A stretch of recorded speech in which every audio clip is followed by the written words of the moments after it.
Welcome back to 5 Minute Summaries. Today we are going to deal with one of the famous sonnet by William Shakespeare. As you know, Shakespeare is famous for his plays as well as his sonnets. He lived during the reign of Queen Elizabeth I, and during his reign, England was a leading power all over the Europe. Coming to Shakespeare's sonnets are considered as sugared sonnets by Francis Myers in his work Palladius Thamnia or Wit's Treasury. His sonnets were first published by Shakespeare's sonnets were first published by Thomas Thorpe in quarto format, and out of his 154 sonnets, first 126 sonnets were addressed to a fair man named W.H. and Shakespeare is accused of homosexuality for doing this.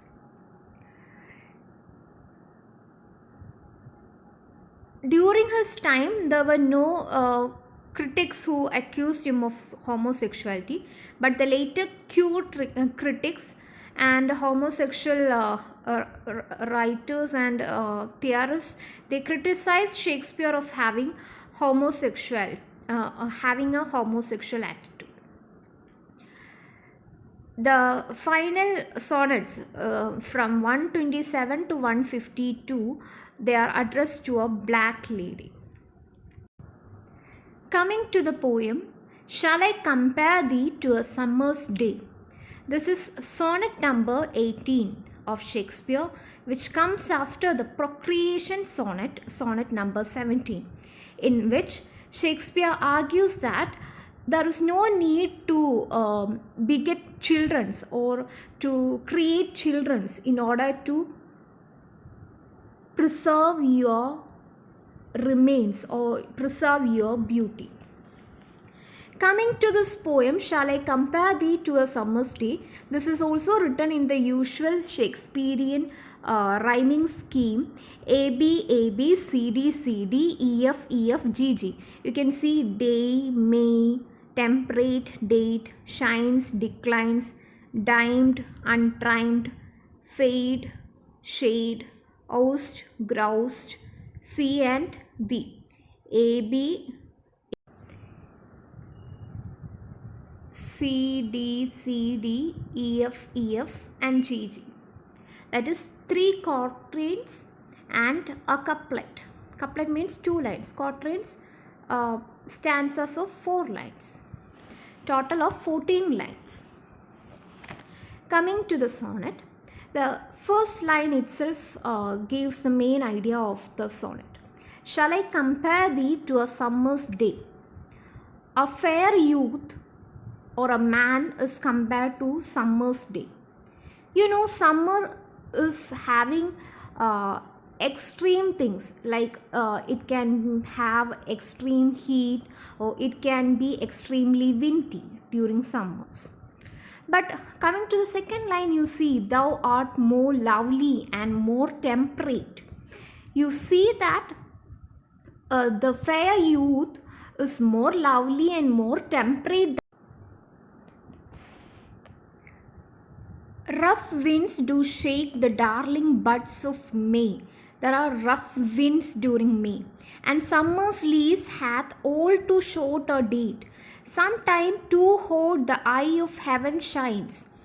It is very shining during summer. There is lots of heat during summer. And often is his gold complexion dimmed. And every fair from fair sometime declines by chance on nature's changing course, untrimmed. So the nature's course, it's changing.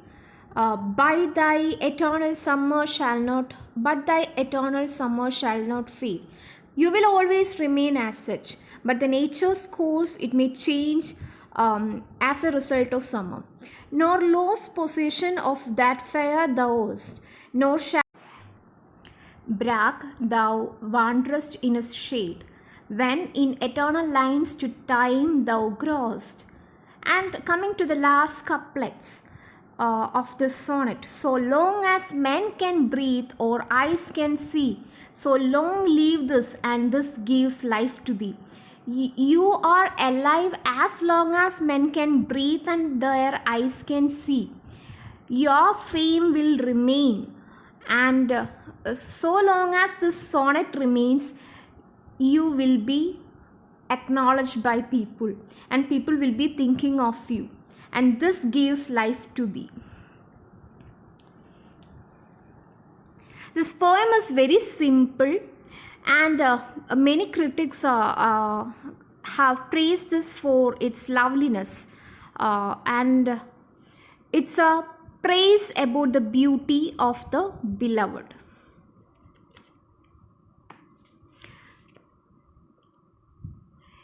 It can be considered as a preservation or procreation sonnet itself, where the beauty is regarded as something that can be preserved through poetry. And this sonnet is influenced by Ovid's work Tristria and Amoris. That's all about the sonnet. Thank you.